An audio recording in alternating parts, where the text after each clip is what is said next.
all my report cards starting in nursery school said, Lori is very bright, but she needs to learn how to speak up in class. It wasn't that I was antisocial. I was happy to talk to people one-to-one, but don't make me stand up in front of a group where I don't know everybody or I wasn't prepared to speak, impromptu. That was not my thing. So, and part of the reason why I felt that way because I was so afraid to say the wrong thing or to embarrass myself or to say something stupid. Can anybody relate to that? Yeah. We all went through that just now. I was thinking when she said, we're going to stand up, and now I would be fine with it, but back then I would have been like, okay, I'm leaving. Yeah, I mean, I can make friends because I have friends from grammar school or even before that. And so I could definitely make connections. That wasn't the problem, but it was about walking into a room or being in a room where with people I didn't know, and how do you start a conversation with somebody you don't know in a group setting. And so I just have a couple of notes here. But I was going to say, fast forwarding to my second job after college, and I was working in a residential real estate company, and they sent me as a reward to a conference in Las Vegas, and I'm pretty sure I did not talk to anyone other than maybe the people sitting on either side of me at the things, but I certainly didn't come back with any good connections that would have benefited the company I was working for or myself moving forward. I didn't know how to network. So fast forward again to 2003, I started my own business, my first business, and was making a product called gratitude cookies and helping businesses say thank you to their clients and to people who sent them referrals. And I had to go to networking functions because I needed to find clients and I needed to find people who were going to send me referrals and maybe some strategic partners. So I will never forget the first chamber meeting I walked into in Jupiter, Florida,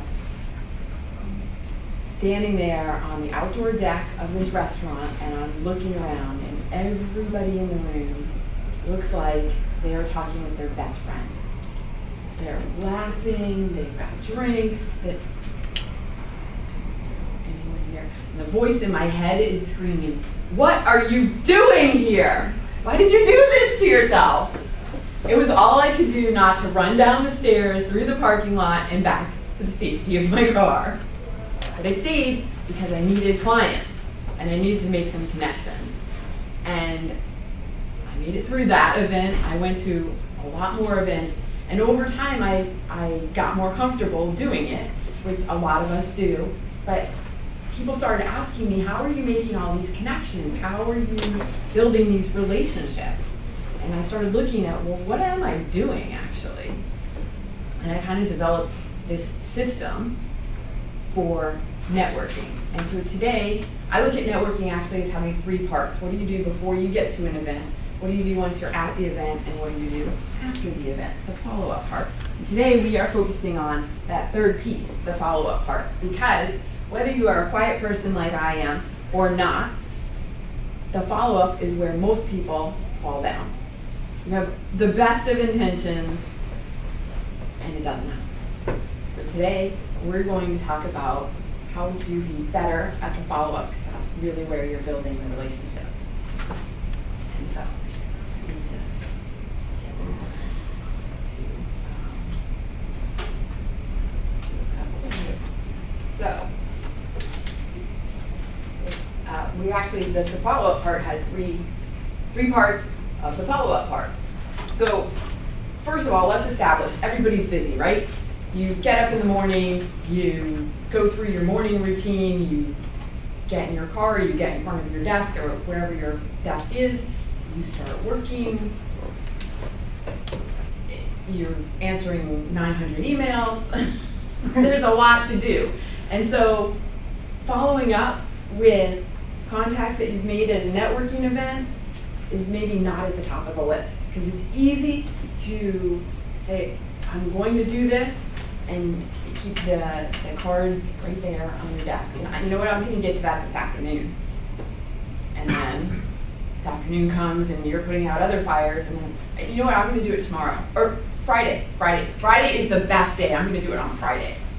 And then weeks go by, and months go by, and the stack is getting bigger, and then what happens? One day, you are looking for your reading glasses, and you're cleaning off your desk. You're like, this stack of cards has been sitting here for months. There's that recycling bin. Done. Clean desk. Yeah. So how much money did you just throw in that in the trash there? That's what happens. I'm always telling you, you're not going to do the follow-up. Don't go to the event. So, so the first thing I want to talk about is adding follow-up. You add it to your schedule. So when you go to an event, actually we're going to talk about that in a minute. I'm going to start back at when you are at an event.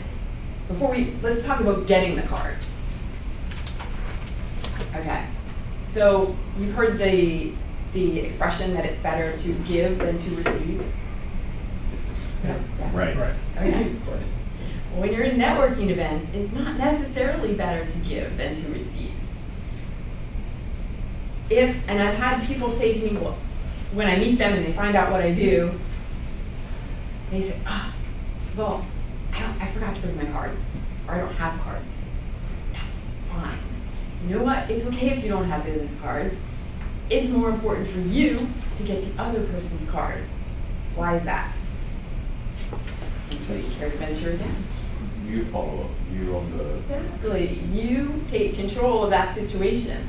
If you get someone else's card, how many times have you given out your card to someone, never hear anything from them ever again?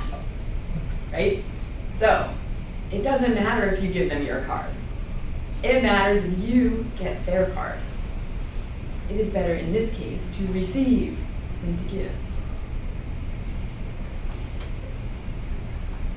A few years ago, I think it was probably 2010, I was running my baking company with the gratitude cookies, and I needed to find a contract baker, another one. That was on my third one by that point.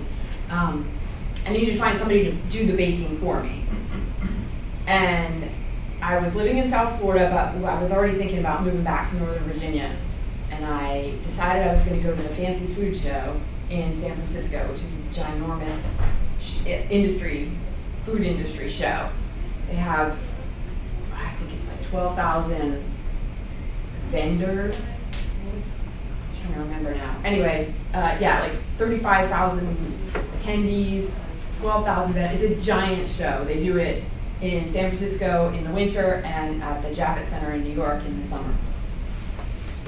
Here again, okay, so I don't know anyone. I'm going to this show. I have come a long way from kindergarten. But I was walking through the aisles eating, okay, wait, I wasn't walking. I was eating my way through the show. They had the sample. And I ended up in a conversation with the guy at one of the exhibit booths spaces and telling him that it was actually a company that's based in Southern Virginia. They make nuts. They process, they package nuts. It's a really cool company. So anyway, I was telling him my story of I'm looking for a baking partner, preferably in the Virginia, DC metro area. Do you know anyone? So that was my purpose for being at the show, was to find a contract baker. So I asked him, and he said, yeah, you know what? I think one of my colleagues, that's this guy that I work with, Jeff, I think he can help you. I'll put you in touch with him after the show, and I think that could be a really good partnership. Okay, so here's the thing. He's there as a vendor. He's looking to sell his products to retail. Do you think he's going to remember that we had this conversation? So I made sure to get his card and follow up with him a couple weeks later to follow up with him. Turns out that, yes, indeed, his friend Jeff was exactly the perfect person. We had the best partnership in the life of my business. And I'm telling you this because, and it actually revolutionized the way my business, the way I ran my business and the results I was getting from that business. I'm telling you this because if I had waited for him to call me, I would still be waiting. This is the importance of taking the control and getting in touch with the person.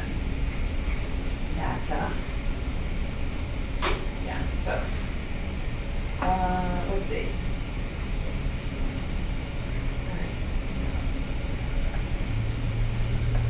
All right, so let's assume that you have mastered the art of getting somebody's card from an event and you are committed to doing the follow-up.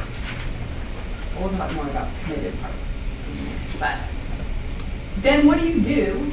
You've got these cards, so instead of putting them in the recycling bin, what's the better thing to do with them? I'm sorry? A filing system. Oh my gosh, I did not plant her here. But that was exactly where I was going with this. A filing system, so back in the day, they used to have Rolodex. You know the Rolodex system? Rolodex before. Yeah, right. So I'm used to talking to all different audiences, and people just sit there sometimes and they're like, what? Yeah. You look around the room, there's about 6 of us who have got notepads to Yeah. actually write. No, I do that too. I like the writing. It actually helps with the processing and transfer of information. So, yeah. Electronic Rolodexes now are called CRM systems, or contact relationship management programs. So what I highly recommend for my private clients and people that I talk with is that I'm going to say invest, but that's not necessarily an investment of money because there are plenty of them that are free, but invest in using a CRM system because it helps you keep track of your contacts and your connections and the conversations that you've had with them and when you might need to follow up with them. All of this can be put into a contact management system, and it makes it really easy to do a couple of things. Yeah, it makes it really easy to find a contact, to just search on their name. You can, when you're putting the cards, so you take the information off of the business card, you type it into sometimes you can scan it. I've done some scanning. Scanners don't always read everything correctly, so you need to double check and make sure the phone number is right, and email, and all that good stuff. Especially the cards that are like black with reversed out type, but they can't read that. But all right, so you put the information into your CRM system. And the cool thing about CRM systems, are y'all familiar with them? Am I telling you something you already know? No? Okay. No. There are a lot of them out there. There are a lot of them out there, but they all do similar things, at least the basic parts. And I'll talk about some specific ones as well, if you are looking for recommendations. But the cool thing about CRM systems is you can put in all the contact information, so the name, the phone number, the email, all that good stuff, but then you can also put tags. So for example, in my system I have it created so I have a tag of where I met that person. So if it was the DC chamber, I'll have a tag and it'll put that in there. If it was 40 plus, I'll have a tag. I'll attach it to that person because sometimes I am not that great at necessarily remembering the person's name. So if I could look them up perhaps by where I met them, then I would have a shorter list to go through. Or you could put in tags that will help you. You can put in notes. For example, oh, his wife is an artist working in Germany.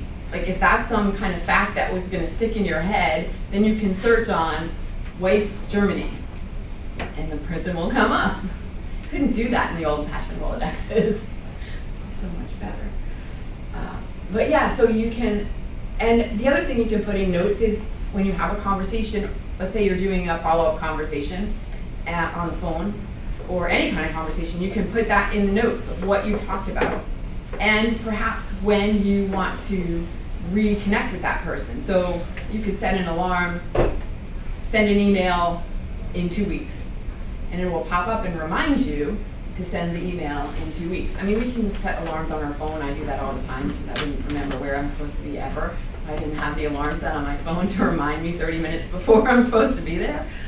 But this keeps it all in one system so that you have everything in one place, all your notes, you can also put in, if they refer you to someone else, you can put in, Jim referred me to Matt, and have those two contacts connected if you wanted to. Yes? If you're at a convention, Yeah. and you're collecting, you're going to have a stack. Yep. Do you write notes down? Yes. After you leave talking to that person, Yes. jot some stuff down on the card? Yes. Sometimes I'll even do it while I'm standing there talking to them, and I will say, I'm just going to take a couple notes so I remember. And everybody understands, because especially when you're at a conference, you're meeting so many people. If you wait too long, you're going to forget exactly what they said. So yeah, definitely I write on the cards. Which is why, if you are, I just told you not to, I didn't say don't hand out cards. I was just suggesting that you get cards, more importantly.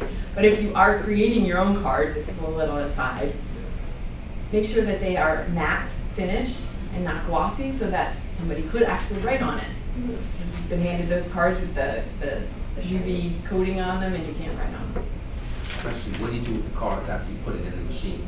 You could throw them out. Throw them out? You could then, yeah. Or you could keep them in a stack on your desk if you wanted to. Yeah. Yeah. So what does CRM stand for? Contact relationship. So sometimes it's referred to as a customer relationship management system. I prefer to call it a contact relationship management system because almost everybody I know, it's not just customers that are in there for one thing. It's all contacts. You could put personal contacts in there if you wanted, and again, tag it as personal or business or, yeah. I just heard a familiar voice from my class, and this is so interesting because I have just gotten back from being out of town. But on the flight to an endowed lecture that I gave, I met someone who's in a field that is of interest to my colleague. And I got his card. I was just looking to see if I had it with me, and I don't. But I know where I put it. I have a second filing system. But it's really interesting. These cards are vital. And it's for Kevin, because this person, I asked if this particular field uses GIS. And I mean, I have to say that 6 weeks ago, I wouldn't have known my GIS from a hole in the ground. But he said, oh, yes, we do. This is a highly important area for my company. And I had talked to this poor man. My daughter says, don't do that, Mother. That's only what older people do. Hitting up conversations on the flight. But I mean, that networking works exponentially once you have a group of people that are looking for you, because you not only have your own antenna out, but you also have the teammates of people in your job group as well. So Yeah. that's an interesting concept. Yeah, exactly. Which brings me to a point that I wasn't going to talk about, but I'll just mention it right now, in that everybody is valuable. So a lot of times people will meet somebody at an event and they'll say something like, well, I am a landscaper, for example. And you're like, well, I'm not looking for a landscaper, so that guy's useless. But no, because you never know, first, who can you connect that person to? Who else is looking? Tomorrow you could run into somebody who says, you know what, I'm really looking for a landscaper. And I just met this guy. So if they're all in your CRM system, you can access that information and share it and be of value to other people. And you know what, that's really what networking is about. we didn't talk about that in the beginning of what is the definition of networking. And I know there was a speaker in here a couple weeks ago who was talking about networking, so I didn't want to reiterate. Yes? I would love you to give us a definition of that, because like I said, I didn't really know what that really meant. Okay. Yeah, so I would love to hear your definition. Yeah, so networking is really about building relationships. When you go to a networking event, that's about meeting people. It's the foundation of a relationship. It is not, so a lot of misconception about what networking is, and a lot of people say, I hate networking, or especially, I talk to a lot of quiet people, because that's where my specialty is in terms of, and you can define that however you want, but somebody who would be afraid to walk into a room full of people that they don't know and start a conversation. They hate networking because they think networking is about selling. Whether you're selling yourself, whether you're selling a product or a service. Hey, well, here's my card. Like, you know that person who's like handing out all the cards, like, oh, are you two in the middle of a conversation? I don't want to interrupt, but here's my card. Like, what is that? That is not networking. But that's what people think a lot of times when they think of networking. They're like, yeah, I don't like networking, because that's what they're envisioning. They don't want to put themselves in a situation where that's what they're going to be subjected to. But I don't know what that is, but that is not networking. Networking, That's stalking. it's not even, it's just like, I'm just handing out cards, like, It's not relationship building. it is not relationship building, and that is what networking really is. So when you go to a networking event, what you're doing is you're building the foundation. You're starting a conversation. That's all it is. It's the start of a conversation. Yes? I have a little bit of a follow-up on that, but so LinkedIn, a lot of us are using LinkedIn. One of the struggles that I have is, there are colleagues that I've worked with over several years, but like I've sort of lost touch with them. Like they're not in my day-to-day space. So what's the etiquette or the rule for like reaching out on that like bandwidth that's not immediate, but like in that gap time? Yeah. Okay, so can I answer that question in a couple minutes? Sure. Okay. We'll come back to it. All right, so we got the definition of networking. That was perfect. I appreciate that. Yeah. Yeah. My pleasure. The different CRM systems. So there are a million CRM. If you Google customer, client, contact, relationship management, a whole bunch of them are going to come up. And there are some that are specific to different industries. But the one that I use, and I recommend it, I'm not an affiliate, I just started using it, so I use the free version. It's called Insightly. It's pretty intuitive. What is that called? Insightly, I-N-S-I, how do I spell? I-N-S-I-G-H-T-L-Y. There's something called Contactually, which I think is actually a local company. And then you've probably heard of the really big ones like Salesforce and Infusionsoft, and for personal use, that's not necessarily, I wouldn't get into either one of those. Those are more, you call it like enterprise kind of. There's HubSpot is another one, Zoho, Sugar CRM. You can search on anything like CRM for personal use or CRM for small business. Yes. There's a CRM made specifically for job seekers called Jibber Jobber. Really? I did not know that. It tracks contacts, companies, and job listings for you. Ooh, nice. All right. Maybe check out that one. Is there a cost with that one? It's a free version that's kind of limited, and he tries to entice you to get the premium version, but he often gives you ways to sign up for premium for another free month. So the free version has a lot of capability, but it limits you to the 20 companies you can put in the database. Mm-hmm. Yeah. Yes. Just as a ad hoc method, I take photos of business cards, and my Android has a thing called Keep Notes, And so you take a photo and then you could tag it however you want. Okay, yeah, that's a good idea. I know a lot of people don't even carry cards necessarily anymore, and they're doing everything's electronic. So yeah, taking a picture of the card, or just exchanging information electronically. Yes. One thing I run into sort of along that same theme is that, I'll go someplace and increasingly many people don't have cards, or they say they don't have them. Right.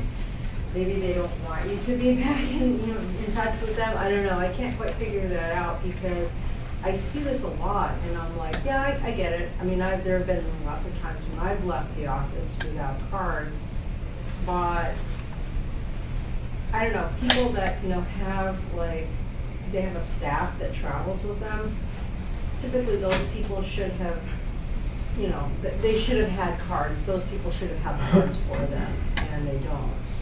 And that's kind of odd. I don't know what you want to make of that. Do you have an insight about that situation? I don't have an insight about it. I get how it's frustrating, but a lot of people just aren't carrying cards anymore because everything's electronic. Or what's even worse is they say, well, give me your card, I'll be back in touch with you.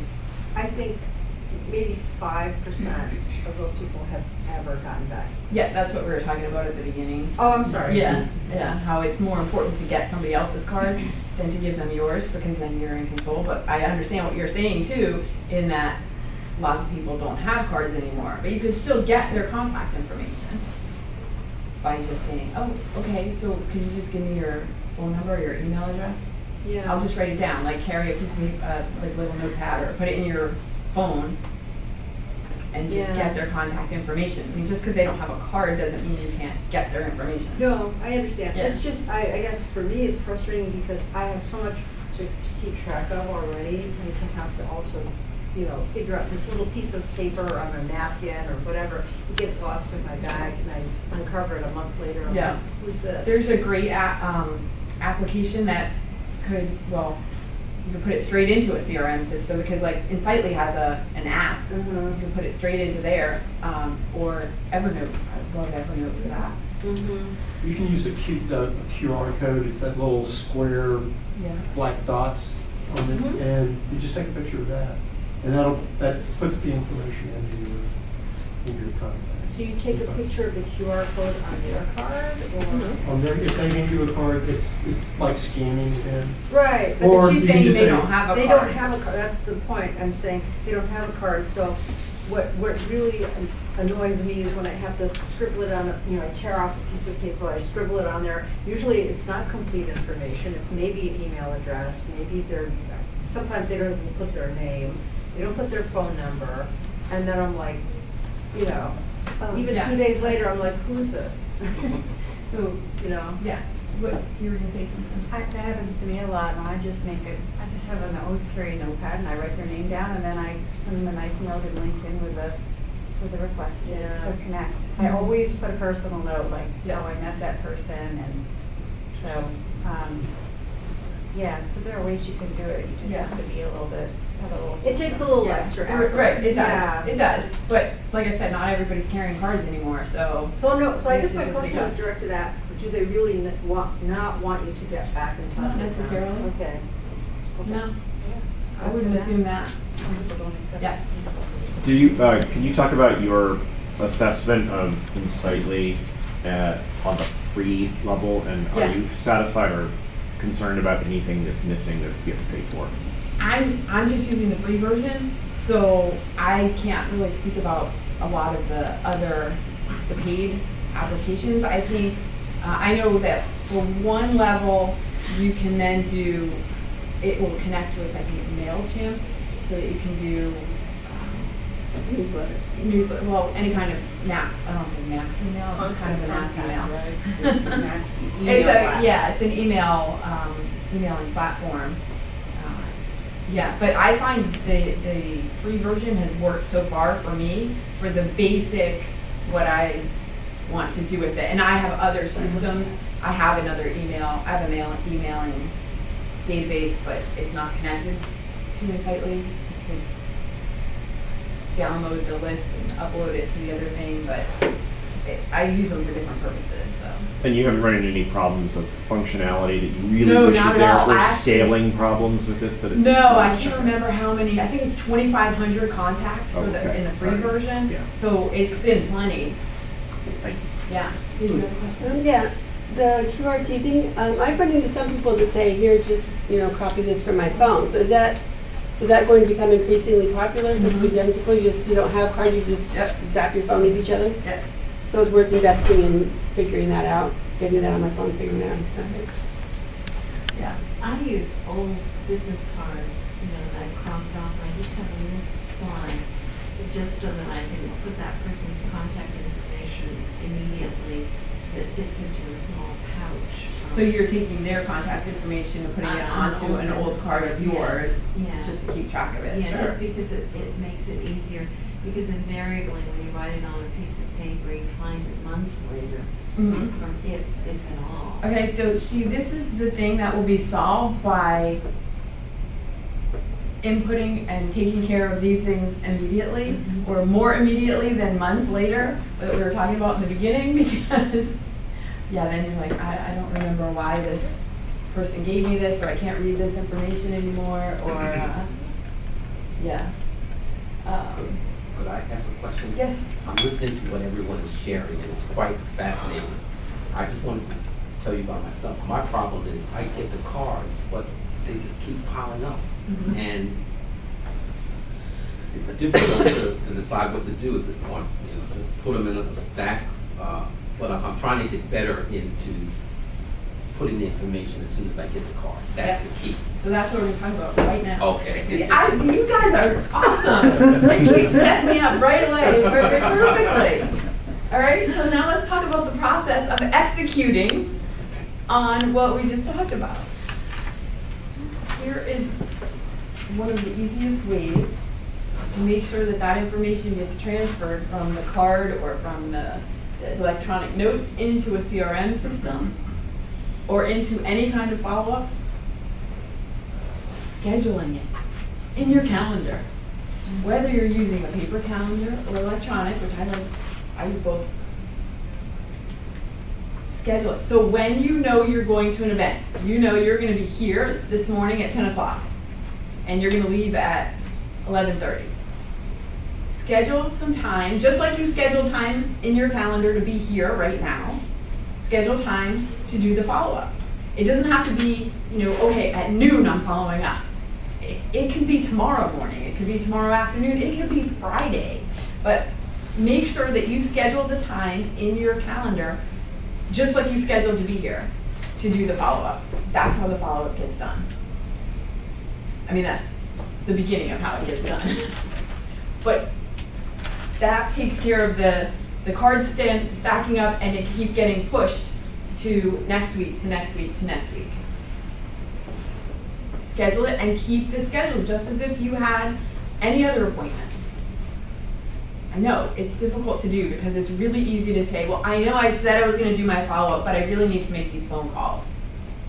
Don't let yourself do that.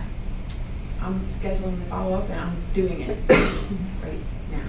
So, yeah, so you schedule however much time you think. I mean, this is a small room, so you may collect 3 or 4 or 5 cards. If you're at a conference for 3 days, you might need to schedule 2 hours to do the follow-up, get the stuff in there because of how many cards or conversations you had. You just kind of, you maybe need a little more time or a little less time than you schedule, but as long as you schedule it, you know you're going to get it done. Typically what happens when you schedule something. All right, so, yes. This is, what about Outlook? I think Outlook's some good. people, Yeah, I used didn't it even think to and mention, you but already Outlook have it. Yeah, Outlook can work as a CRM but also. It's probably not as good as these others that you've mentioned. I use Outlook only for my mail, Yeah. but so I'm not 100% sure of the rest of the capabilities of it, but I know it does have contact management capabilities. So, yeah, go ahead. Can you make the distinction of what other thing a content management system has versus something like Outlook, because I think most of us aren't thinking of it interchangeably aside from just Okay. one-off. So, like I said, I'm not 100% familiar with Outlook, but the tagging Mhm. piece, the being able to take notes, being able to connect people. So, like, if the person has an assistant, you can put their Yeah. assistant's name in there. I actually have some notes on that. Let me just go back. How is that different, like, from just setting up a simple spreadsheet? You could, I was just gonna say, you could do all of this in a simple spreadsheet if you wanted to, but a contact management system is like a database. And so spreadsheets can, when they start getting big enough, they can be a little bit unruly. I have a question. A lot of, like, the Office suites, the Microsoft Office suites come with, or they used to come with, a program called, an application called Access. Mm-hmm. I've never used it. I understand that it's a database, and Yeah. to be quite honest, I really don't know how databases work, but I thought I would throw that out there Yeah. in the event that that may be a tool that I have yet to explore the benefits of. So a contact relationship management program, CRM, already has all everything's already built out. So if you go into that program, you have to build it yourself. And there's no need to reinvent the wheel because all of these things already exist. For free. For free, right? You can download, like Outlook or any of those, you can download those into a spreadsheet, and you've got all of their data elements in there. So you don't, and if you want to, and just in a spreadsheet is probably an easier way to deal with it. Unless you want to get one of them that already has the applications set up. So you can say, show me everybody that I met at this conference, or show me everybody that lives in this area, or has this particular occupation. And those are out there in Outlook, Google Contacts. The key there is that with Google, you're sharing, that's out on the cloud. Yeah. So, and the same thing with Insight. Well, right, all the CRM systems. The other thing I wanted to ask about is LinkedIn. I haven't used it in a long time. Yeah, so- we're going to talk about that in just a minute. Oh, okay. Yeah, so the other thing about the CRM systems is that you can, like I said earlier, you can set tasks and reminders for yourself on them. And I'm not sure if you can do that in Outlook. I think you can. Yeah, okay. And you can attach emails. So, like in Insightly, you could send an email to somebody and it would be attached to their file, their contact file, and keep track of it. A lot of them allow you that too. So you can keep notes on the phone conversations as well as the email conversations. Insightly, that's the other thing.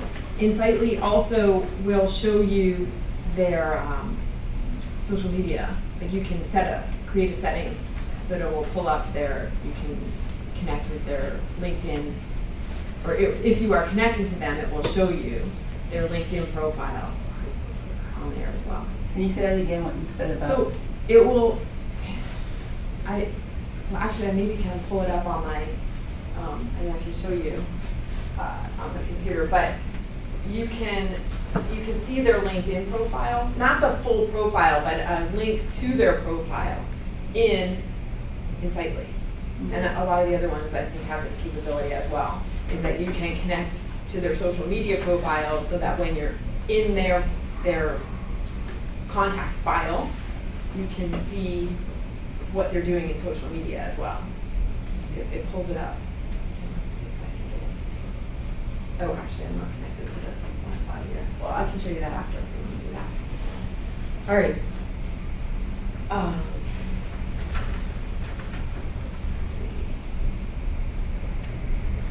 What else did I want to cover here? Okay, so we talked about executing. Okay, so there's two different parts to the follow-up. So you come back from an event, and there's the immediate follow-up, and then there's the long-term follow-up. Let's start with talking about the immediate follow-up, and that is How do you want to do that? So if you had a conversation with somebody and you want to continue that conversation, I would advise following up with them. Well, okay, let me back up. If you're at an event that's either local or a smaller event, I would give yourself 2 to 3 to maybe 5 days at the maximum to follow up. So when you're setting the time in your calendar to do the follow-up, it needs to be 5 days or less. Like from 5, if you're going to follow up for today, by the end of the week. And the sooner the better, although some people have told me that they find it creepy if you walk out of this room and all of a sudden I have an email from you. that might seem a little weird. So maybe wait till the end of the day. Whatever works for you, again, put it in your calendar and schedule it. So it's not just putting the information into your contact management system, it's also then reaching out and saying, hey Jim, it was great meeting you at 40 Plus today. Nice talking. I would love to continue the conversation. Do you want to schedule a coffee for next week? Something like that. That's the immediate follow-up. That's what you need to do in the first. And so if you're at a conference, let's say a 3-day conference, I would personally say you get 2 weeks. Because when people are coming back from a conference, if you send them an email the day after you get back from the conference, they're just back the day after. Everybody's trying to catch up on everything. So give them a few extra days. What if you go to a job fair and you talk to 30 recruiters? Mm-hmm. Like I came from a DevX job fair, which was last day of March. I don't follow them if I know. Anyway, embarrassed, but I'm going to do it anyway. That seemed totally, I'm not sure what your question is. I'm just wondering if it's going to be considered to be too late to follow up with them. Probably not. It's been 2-3 weeks. It's not too late. I want to say it's never too late, but that's not really true because going back to the example of when I was at the fancy food show and following up with that guy Ted, if I had let too much time go by, he probably wouldn't have necessarily remembered who I was. Or what he offered to do for me. So, and then certainly if it's an opportunity, that opportunity may not be available anymore in 2 or 3 weeks or months. But if those two aren't necessarily the circumstances, you could follow up in a couple months. I mean, it's better than never. No, it's been 2 weeks, 3 weeks. Yeah. Because definitely, I've talked to a lot definitely of do it. I think it's that same thing, phenomenon you're talking about. Sorry, I missed a lot of questions. So so the immediate follow-up and what are the next steps? And a lot of times you should perhaps be determining that in the conversation you're having in the networking conversation. So if you are at an event, you're having a conversation and I have so many ideas in my head right now, but let's say Adam and I are having a conversation and then we decide, okay, it's been great talking with you. I'm going to let you go talk to some other people. I'm going to do the same thing. Hey, can we connect later this week and set up a time for coffee? Like you kind of set it up for your follow-up before you even leave. Sometimes you can do that. And sometimes you don't. Sometimes you just do the follow-up. I have Adam's card. I send him a note afterwards that says, it was great meeting you at 40 Plus. Enjoyed our conversation. Love to continue it. Can we set up a coffee or whatever? Yes. Yeah, I had a question about the call because certainly I get so many robocalls at home, and I don't want to be perceived as a robocall myself. Yep. And there's someone that I'm going to be helping do something, and another colleague gave him my direct cell phone number.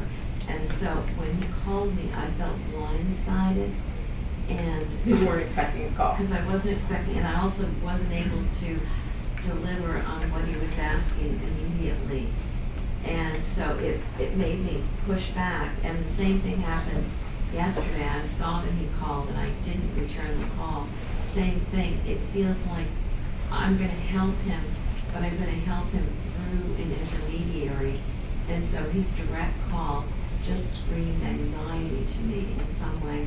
So would the better thing be, in this case, just email someone and say, I'd like to follow up with a call at some point to ask you specifically A, B, or C, rather than just a cold call? The cold call, I mean, in this day of robocalls, it's almost like the phone is weaponized now.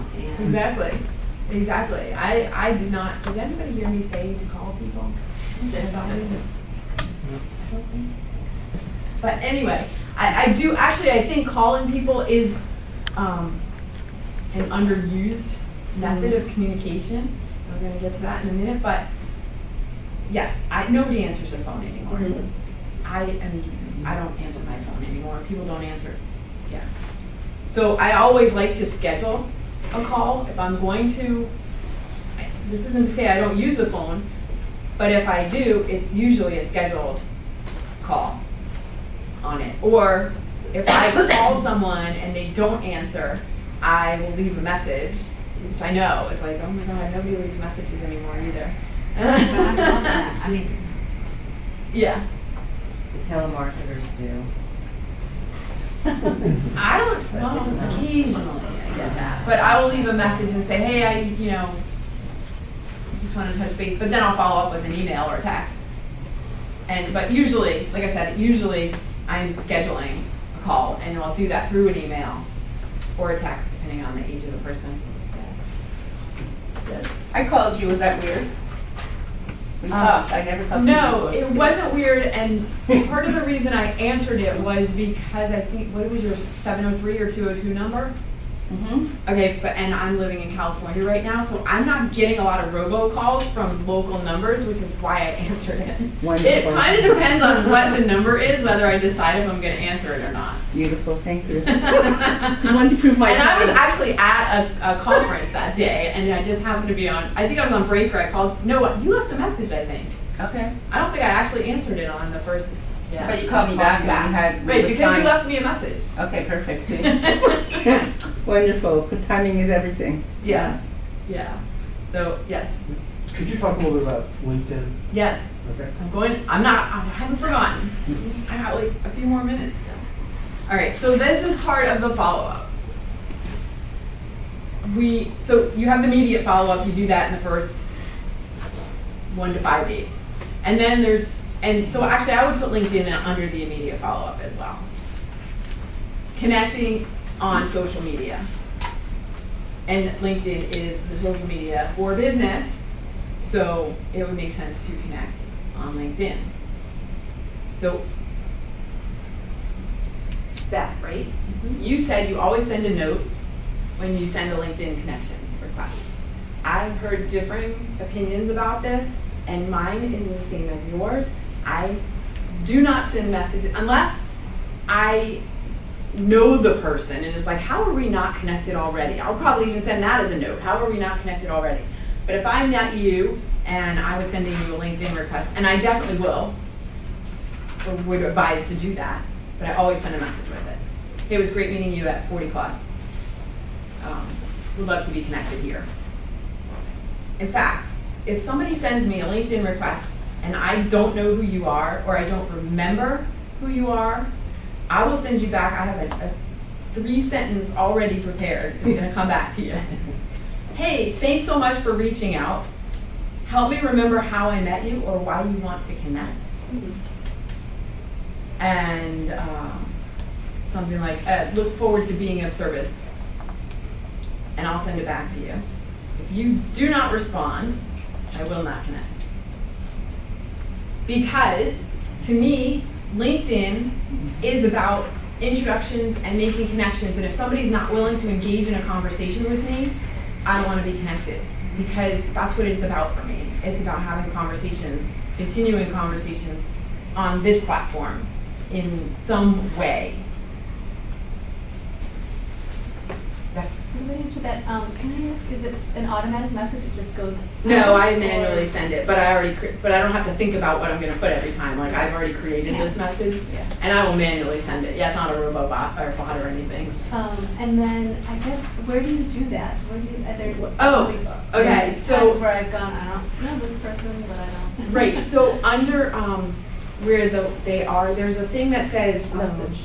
And it's different on mobile versus the. No, it doesn't say message though. They kind of made it. It says manage. No, it says manage contacts or manage requests or something. There's a button at the top right of, not the top right of the screen, but the top right of where the requests are. And if you say, it says manage. Like if you go into LinkedIn, if somebody can connect right now, I can show you where it is. But it yeah, they don't make it easy for you to find it. Okay, on the desktop, there's a button that says connect. Yeah. When you say connect, it says, would you like to add a note to this? Correct. When you are sending the outgoing message. On the app, you have to push the down arrow next to connect, which gives you an option to personalize invite. Yes. And that allows you, it sends a connection message, but it's your message. Right. So that. But it's the would be connect button customized. that gets you started. Yeah, but Ellen's question is different. Because it's not obvious. And it changes. LinkedIn is always updating, so it's not the same now as it used to be, and it will not be the same. It's in been the future. same though for a while, for this particular question. Yeah, about respond, are you on there? I am on, I was just trying to find some, an invite that I haven't connected or something. Okay, otherwise I can Yeah, get there's- into it. Doesn't have to be now, unless you want to show it. Well, You're more than welcome to. I can kind of just, So there's one from Joe Smith at the top, I have no idea who he is. And I only get a dismiss or? okay, manage all. This is manage all right here. Oh, it's not touch screen, sorry. I'm using touch screen. It says manage all, and then it will, And then I can do. it will show you all of them, and then it will say reply. Like, do you see? Okay, yep. Yep, and then so you can respond back to them. Yep, so then it's Oh, no okay. accept, and then reply. I can, yeah, I can show you if you want after. But, yes. Speaking of which, in terms of messages that you have sort of already prepared, like the one you just mentioned, do you have more of those maybe on your website or anywhere that would work? Because I find that part of follow-up that slows me down is, you're trying to recreate a message every time, right? And there's some standards, like if you want to meet for coffee, or, that can really speed up the process. If you have any others like that, yes. I was just going to say, if you use Gmail, they have an option that's called canned responses. Really? So if there's a message that you always send out, like, thanks for contacting me, please schedule a free consult at my website, blah, blah, blah. You can just repeat it every time. It's just a copy. Are you creating the message, or do they give you? You create the message. Okay. Yeah. Yeah. I can show you how to do it afterward. Yeah. Yeah, okay. So LinkedIn, definitely do connect with people. You were, I don't remember your name. Yeah, you were asking about connecting with people that you used to work with. Yeah, like after a time, right? So, Yeah. so there are friends that are also on LinkedIn that I'm connected to. I have no problem popping in and out on them.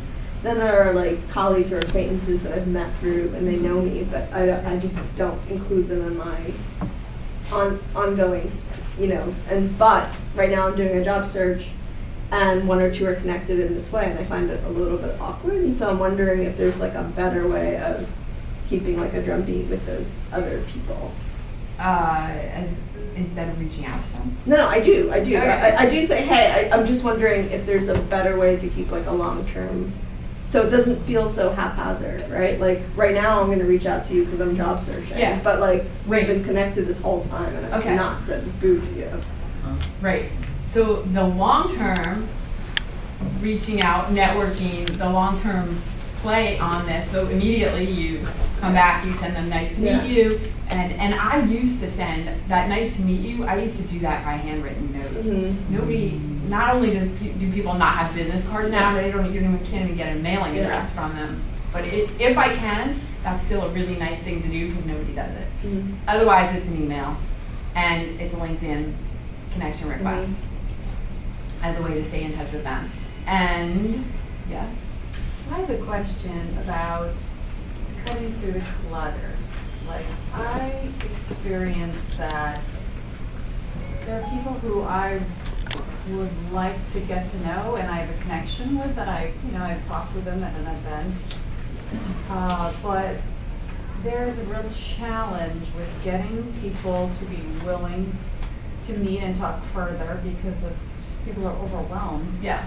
But there are a lot of channels that people are in contact with. Yep. So could you reflect on that and share your thoughts? I will. Because I want to come back to the staying in touch with people part of it. And that has to do with, so if you're on LinkedIn, you can see what they're posting. You can make comments on what they're posting. You can, if you come across an article or a post somebody else made that you think they would be interested in, tag them in it and say, hey, Kyle, this would be interesting to you. So the ongoing follow-up piece is about finding what could be of value to them, what is interesting to them, so that it's not always you saying, hey, can you do something for me? What can I share with you that might be interesting?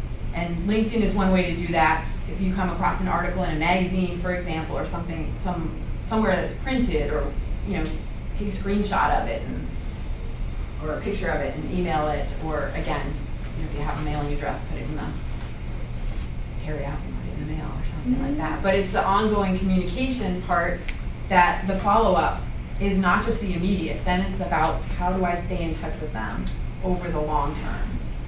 And your CRM system can help you with that, because you could set reminders of connected with this person, or sent them this article and put it in a date, and then set a little reminder to pop up if you haven't already reconnected with them in 90 days, that it'll pop up and say, hey, remember to get in touch with Matt.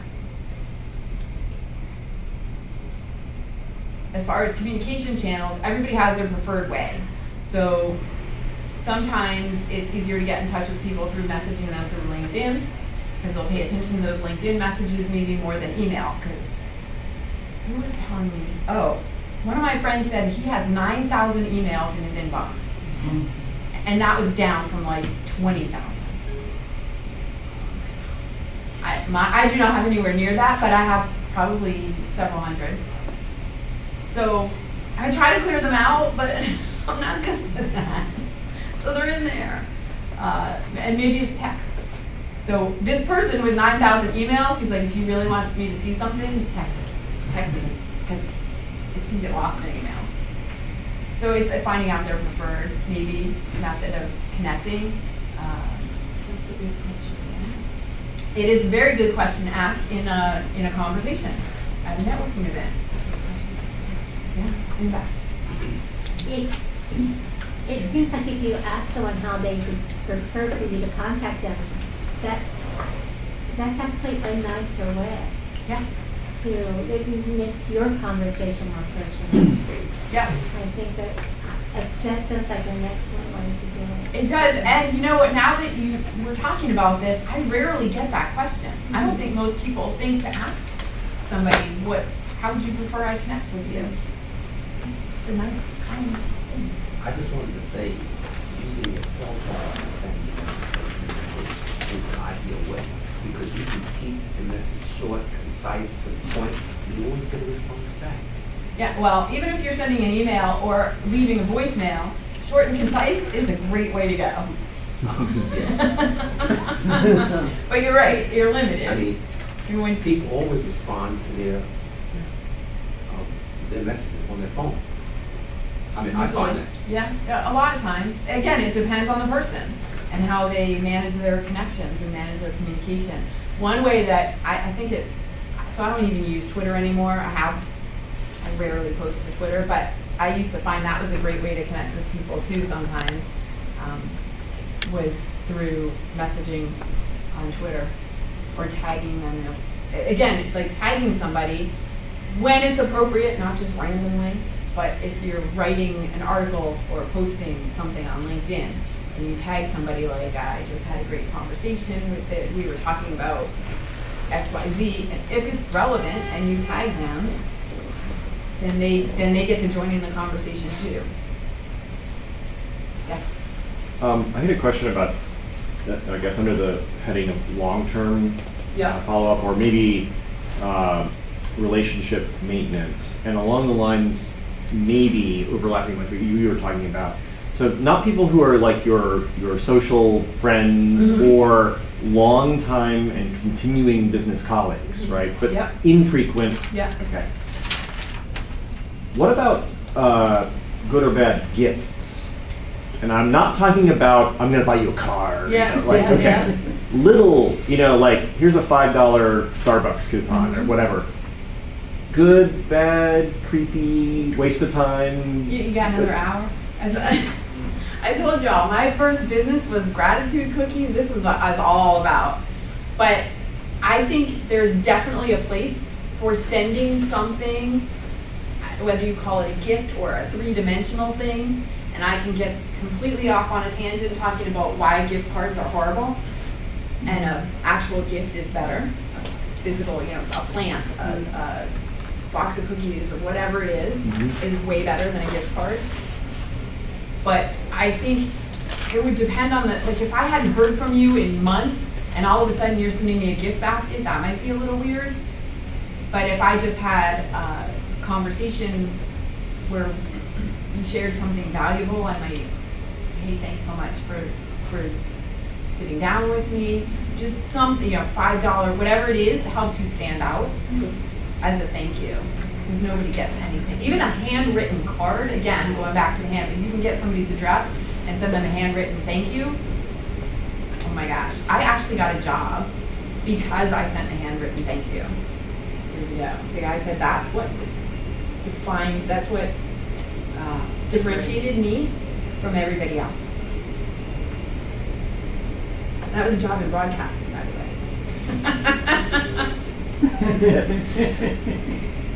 Whatever it takes to be different.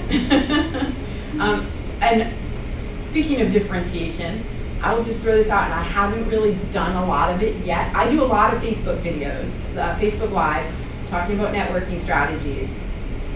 So I am more, and I have a little bit of background, I didn't talk about it, in broadcast as well. So I may be a little bit more comfortable, but again, the quiet person thing, when I first started doing lives, I don't want to do this, it's so uncomfortable.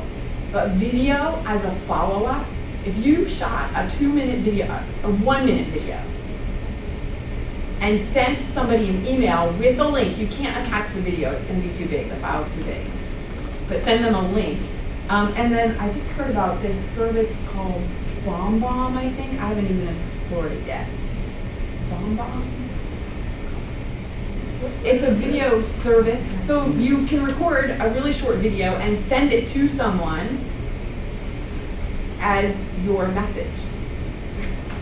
So how many, if you got an email that said, hey, it was great talking with you, I made this video for you, this really short video, and you click on it, and you get a video, the recipient gets a video of you saying, hey, it was great talking with you, nice meeting you, or thanks for sitting down with me. What kind of impression is that going to make? That'll be the content of the video, right? Whatever, you can make the content of the video whatever you want. I mean, I wouldn't make it a 10-minute video, but something, because nobody's doing that right now. Very few people are doing that. Just to say that I would complete like another 30 seconds to shot and yes, it doesn't have to be like every minute or 2 minutes. Yeah, just shoot it on your phone. Totally, no, not professionally edited and all. It's just shoot it on your phone. So, an example of that was if you're going to be a new customer that's been a link outside their office, you can say, hey, just had a great conversation, thanks. Yeah, I'm really excited about what we talked about, and I look forward to the next step. Great, and yeah. First thing you have to make sure the lighting's right and the makeup's You can think about all that good stuff, but as long as your face isn't completely blacked out, and natural light does look the best. Just saying. But yeah, I mean, again, it doesn't have to be professionally shot and edited, and it doesn't need to take you hours to put together. You can just do it really quick, and it makes a great impression. Yes. Question about using LinkedIn to follow up. Sure. I often get these messages, so-and-so has been at the company 5 years, say congrats, and I go, 10 million people are going to do that. Right. Nothing about it. Right. Okay, so those aren't. You know what? I actually do the birthday things because so few people do, but I will actually customize that message because the random or what do you like the standard message just says happy birthday, but I will put something more than that, like hey, make sure you whatever, something more personalized, because it is an opportunity to reach out to the person. So I will do the birthday things. They changed jobs. They have been there 5 years. I don't really pay it's attention easier to when those. people have actually posted something about themselves, and then it's not automatic, and it's like usually you can get something. So the other thing about LinkedIn is, you can see everybody's activity. If you go to their profile, you can see their activity. Some people don't have any, but if you go and, so this could be an idea for your longer term, look at what their activity is, and then read it, like they just posted an article, or even if they didn't write the article, they just shared an article. Read whatever it is, and say, hey, I saw that you just shared this article, I really enjoyed, like, it gives you a talking point.